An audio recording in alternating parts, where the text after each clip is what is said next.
Merci Kadhafi tozo koba kaka kokoba. Mavana bandana no kokota na mozindo émission lelo nazo senga na bande na biso surtout au bazar na poto. Batika ko finganga. Ba comment finga? Ba finga tina niveau na boyo kotanga ba bêtise awa pour na respect mingi na batu ko finga salité ya mama nanga. Eza gentillité. Balo bakenga nazo sala ba jeu. Na limite que na ko sa jeu pour na bebisa vie ya famille nanga. Pour na ko sala jeu moko. Na linga mboko yo. Na linga Congo so na ju ba risque. Oyo. Eza po Jekoko aime son pays. Nga na zap na patriote solo. Na sengi pina na bande ko batika ko finga. Sala commentaire moko ezala positif ou bien négatif. Tozali na démocratie. Mais banjir so moni week-end passé na legalité auto loba. Ndeko Kadhafi. Ti ba comment na niveau ko finga maman ko tinga na ko sepela na onte. Ce n'est pas bien. Alors arrêtez. Non, je vais pas arrêter. On a coupé sa chance na ba troubadour on a été na qui nous arrêter. Non, on a coupé sa bonne chance. Alors que Batou, et là on a c'est là 99% va commentaire dans zone Congo Mikili. Baza pour nga. Mais moi 1% on a. Tout ça la démocratie. Mais ba juger, ba critiquer na bango positivement ou négativement ou positivement. Et ça que yo ozo critiquer positivement, mususu afingi pe yo. Tout mususu a critiquer négativement. C'est va de l'avant et qu'on en parle surtout. Mais surtout, le partage pour les orphelins de Makala. Voilà 15 petits de Makala qui sont là. Rio Mavuba avait tout prévu sauf ça. La présence des enfants de son orphelinat au Zénith de Lille. Ému jusqu'aux larmes, le capitaine du LOSC a mis du temps à s'en remettre. Et juste on voulait savoir si tu étais content, si ça te faisait plaisir et voilà quoi. Franchement ils m'ont fait, je crois, l'émotion du mois de l'année pour moi là. Ils m'ont eu. Franchement je pensais pas que les enfants allaient venir, donc ça m'a ému et sinon je suis content après parce que ça se passe bien, les mecs de l'équipe sont là. Merci du fond du cœur pour les orphelins, ça me fait vraiment plaisir d'avoir passé ça avec vous. Merci à tout le monde. Capitaine Rio, aussi mobilisateur sur un terrain qu'en dehors, a réussi son pari. Et on peut les applaudir à tout le monde là, ils ont été énormes. Merci à lui, merci à vous. Les recettes de ce concert vont permettre à l'orphelinat de fonctionner au moins un an.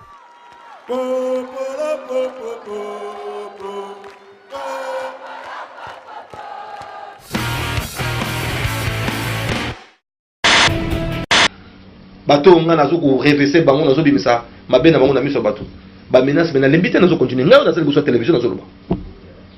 Na banga raté na oza mutale boso ko fa pona mboka te na sepele na kufa pona cause moko noble et juste kena ke no kufa pona kimuibi kena ke no kufa pona makambo muso ezanga tina ba miso ba je ko sala bangulu maintenant na ngoza na passé te Les passés honorable mais 6000 euros na sili ça pardon ndeko Kadhafi 6000 na sisa ko loba ndeko Kadhafi.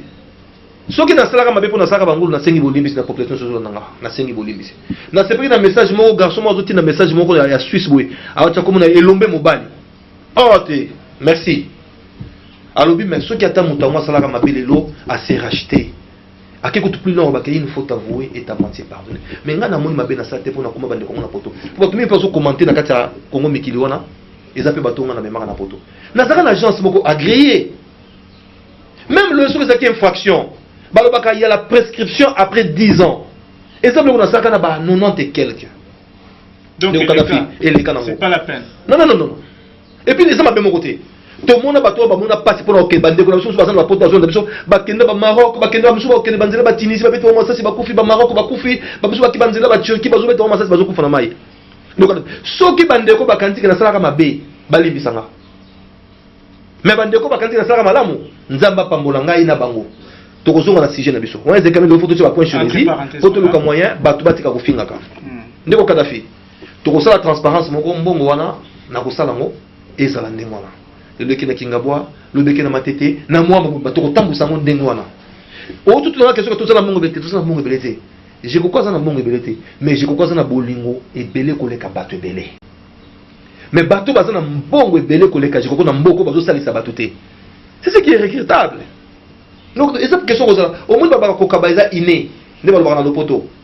babota maranango babota maranango kaba ndo Kadhafi kwa tsatakile je kokazwa ki 5 jeep a pesi na ba pasteur la Cherokee kende ko Kadhafi Hollanda po na pesa oko pesa non mozungu na ndako komolela mbongo na ngeki okomo regretter osali po na mature voilà te ngai na zana nga mécanicien ba to finga na za petit mécanicien j'aime mon travail na ba diplôme 5 ya ou ba formation technique. Donc boîte en comme on a ngoyo l'envers on a que ceux qui bonjour mon bien ah va combattre bailler déjà la porte au poussana bon mon a que ah ouais la blague té je ça la blague n'a moutouté est-ce que il fait en néerlandais qui parle néerlandais ici responsable tout le monde responsable. You speak English?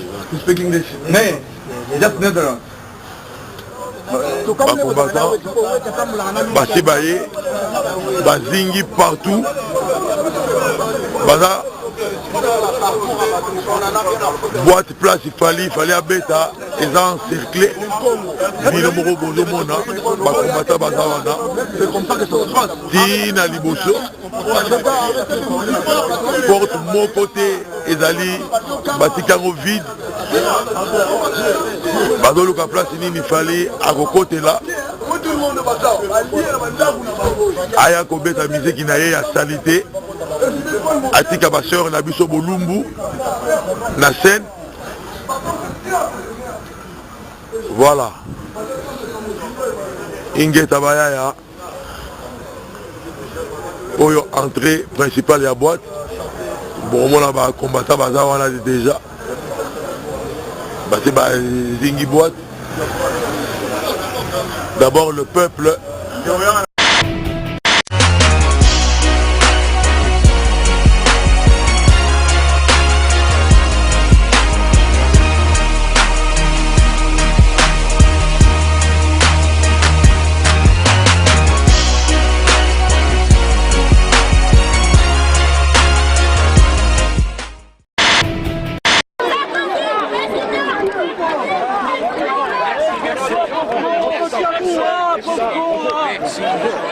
On va te faire la mort dans les yeux.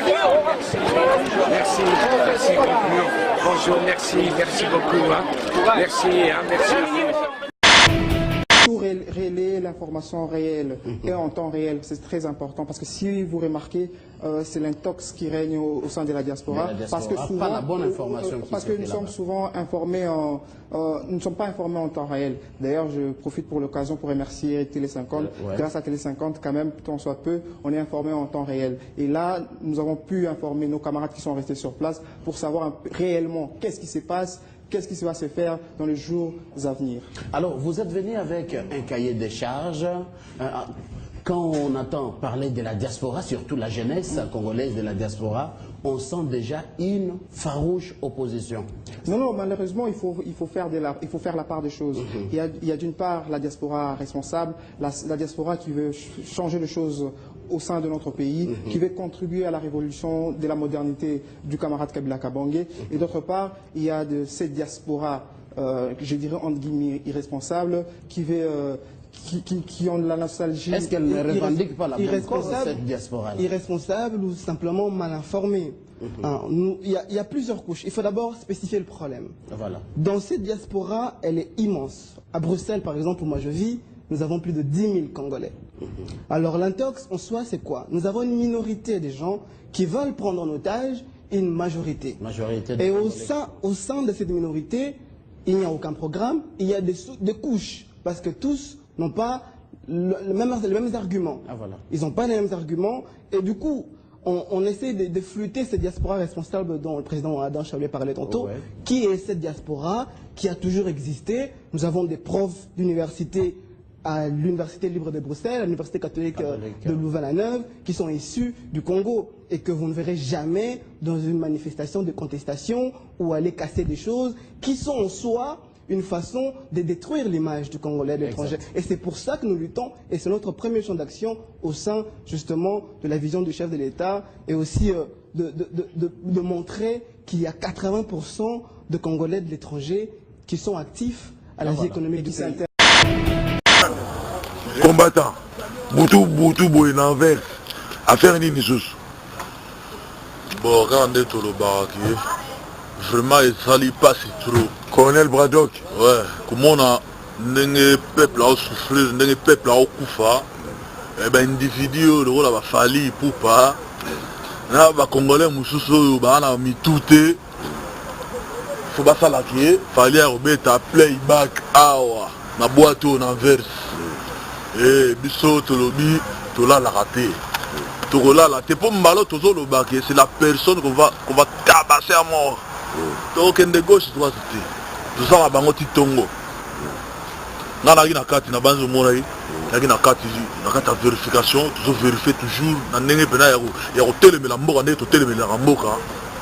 Biloko pa pamba wana eko le raté. Pour lo wana nanu balongoli yango te. Donc nanu ba combattant ba siéger te pour ba lobake bon lelo yo to longoli mesure yo alors musique eko beta. Donc lokola musique yalo et ko beta nanu te moko ta ko sakana ya ko akosana na Roma Belgique ya beta. Envers c'est nakata Belgique oyo bakolo boîte balobini bakolo boîte ba esi biso ki na moment oyo ba esi so non bakotaki biso totala to kotaki totali ba bi non parole les paroles d'honneur to pesa bino en tout cas musique moko te ko beta nango ba kangeli bandeko na biso c'est que Yves Kabemba que moi j'appelle maintenant Yves Kanambe aurait porté plainte. Yves Kanambe aurait porté plainte pour menace personnelle envers sa personne. Combien de vidéos tout le monde est circulé pour menacer Bissomo en personne? Choubex, nous avons menacé en personne. Est-ce que la Kangi c'est moutou? Nous serons là, tu peux faire un rendez-vous, réglons ça entre nous. C'est allé trop loin.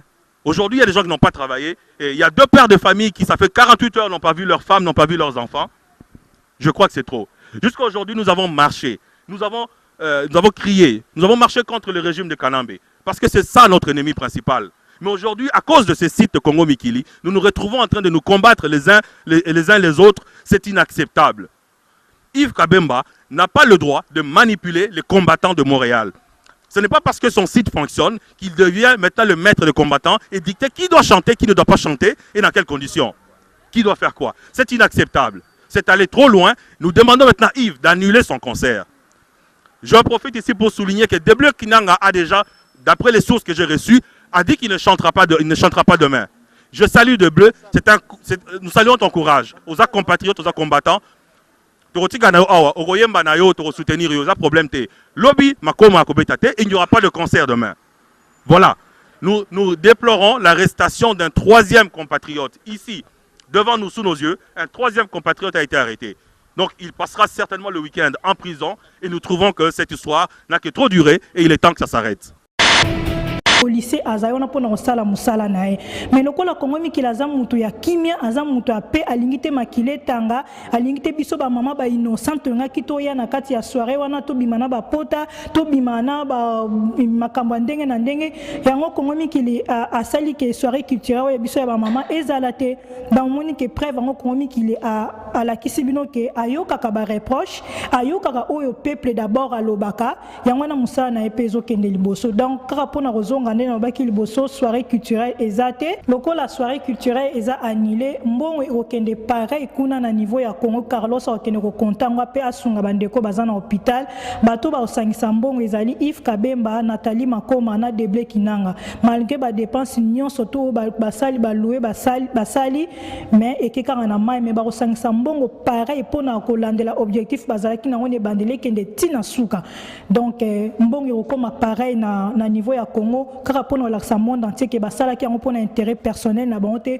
que ba voir mi sa ba poche na bango ba ton tambongo na poche na bango ezala ki la ba pour na biso ba maman pe pour na kosunga bandeko baza na niveau ya Congo kuna bandeko na ngai na mikolo ezoya ceux qui au moni ko za na conflit na yo na mutu o ezaki conseil tant que vérité choc ce ko za na makambo ngape na betela ka c'était yango ezakutu sujet munene kutu ko yoka ko sana makambo nyonso to eleki tous à la bien entre biso na biso tous à les familles biso na biso ba congolais tous à ko bundana siko bazomona biso na libanda ba pesa biso kutata respecter na likamba muki il fallait kaka ko vendre ke na malembe ta le ndenge ekomi susu ekomi makamba minene makamba mabambeli makamba minduki bino ba combattant ya danger. Bino ba combattant. Oyo bozali ba renommé. Bomi yeba. Bozonge la so erreur et salamité. Pona cadre bino bozali. Ba renommé na cadre renommé bino bozali. Jamais beaucoup kwa na bereri ya boy. Jamais. Moi si tu le la Congo Mikili et utiliser bino. Boy que bino ndebo tumboli makambu na kati ya Canada. Il faut te ça bino vis-à-vis. Bino ndebo tumboli ba fourmi rouge na Canada. Mais tolobi toko baby sa bonde côté toi ba na Congo. Bishop Élysée. Ah. Dino mo boyoka. Bishop Élysée o yo mo gozoyoka. Ah.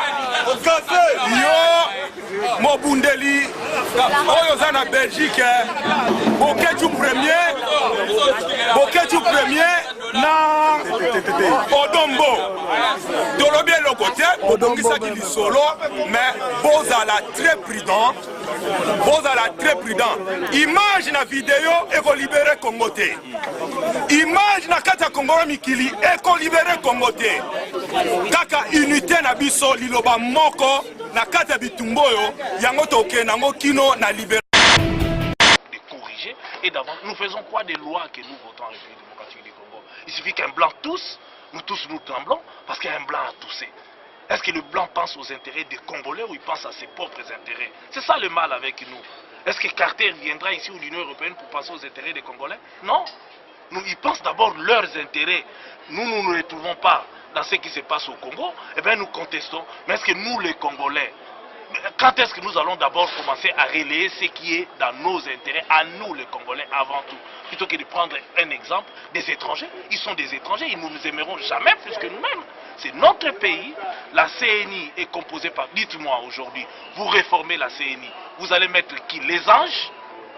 Ou vous allez chercher les blancs? Les gens plus compétents, plus outillés. Mais écoutez, plus compétents, dites-moi qui est cette personne. Alors, ramenons maintenant l'abbé Maloumalou. Puisque lui, il a l'expérience d'avoir fait les élections en République démocratique du Congo. Vous étiez le premier à tirer sur lui, ceux de l'opposition aussi.